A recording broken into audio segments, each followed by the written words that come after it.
Belakangan ini lagi rame banget dibahas soal IHSG anjlok. Tapi sebenarnya kita tuh sering dengar istilahnya tanpa benar-benar ngerti apa maksudnya. Jadi di video ini aku mau jelasin apa itu IHSG, kenapa bisa anjlok dan apa dampaknya bagi masyarakat. Sederhananya, IHSG itu gambaran rata-rata pergerakan semua saham di Indonesia. Kalau mayoritas saham turun, IHSG ikut turun. Kalau mayoritas saham naik, IHSG pun ikut naik. Makanya, IHSG sering dipakai sebagai indikator awal buat melihat kemana arah pergerakan investor, baik investor lokal maupun asing. Bayangin kamu lagi di pasar, isinya ada banyak sekali pedagang. Ada yang jual ayam, ikan, sayur, beras, macam-macam. Nah, IHSG itu kayak gambaran kondisi pasar secara keseluruhan. Kalau di satu waktu banyak pedagang nurunin harga barengan, artinya pasar lagi sepi, pembelinya lagi sedikit. Sebaliknya, kalau harga-harga pasar pada stabil atau naik, artinya pasar lagi rame, perputaran uangnya lagi kenceng. Di pasar saham juga sama. Bedanya, yang dijual bukan sayur atau ikan, tapi kepemilikan perusahaan. Jadi saat saham diobral, nilai kepemilikan yang kita pegang ikut jatuh, bukan malah untung, tapi uangnya menguap. Jadi waktu orang bilang IHSG anjlok, itu artinya banyak saham lagi dijual rame-rame. Terus kenapa IHSG bisa anjlok?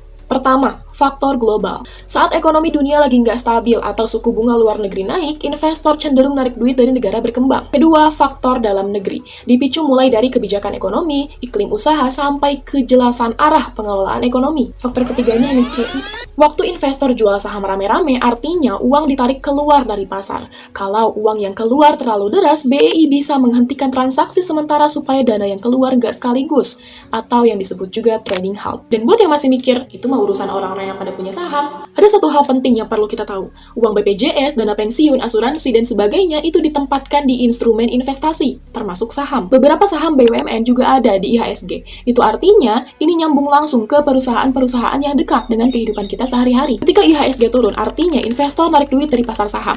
Perusahaan kehilangan sumber dana, ekspansi dihentikan, proyek dipangkas, karyawan di PHK. Angka pengangguran meningkat, penghasilan hilang, UMKM sepi, pedagang kecil kehilangan pembeli, pergerakan ekonomi melambat, harga naik, pendapatan turun, dan terjadilah inflasi. Rantainya sesederhana itu. Kenyataannya, Indonesia masih sangat butuh dana asing. Salah satunya karena nilai mata uang kita relatif lemah. Saat modal asing masuk, ekonomi bisa bergerak. Saat modal asing keluar, tekanannya terasa di banyak sektor. Kalau harga saham terus tertekan, resikonya bukan cuma ke investor individu, tapi ke sistem ekonomi secara keseluruhan.